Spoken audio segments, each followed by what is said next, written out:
एक नया कानून आता है, लोकसभा में राज्यसभा में चुप्पे चुप्पे एक नया कानून आता है, पास हो जाता है, किसी को नहीं पता, दिन में पास किया जाता है। पता है क्या कानून था? कानून था कि कुछ भी हो जाए, इलेक्शन कमिश्नर कुछ भी कर दे, उनके खिलाफ कानूनी कार्रवाई नहीं की जा सकती। अब आप मुझे बताओ, ऐसे कानून की क्या जरूरत?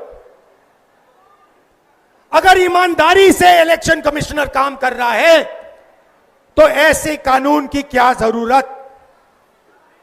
भाइयों और बहनों, किसान को पीटकर जेल में डाल देते हैं,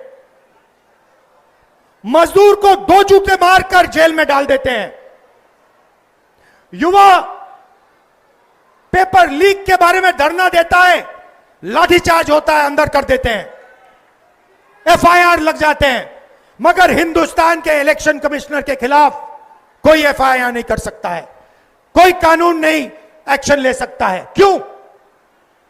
इसका एक ही कारण है, ये लोग नरेंद्र मोदी की वोट चोरी में मदद कर रहे हैं।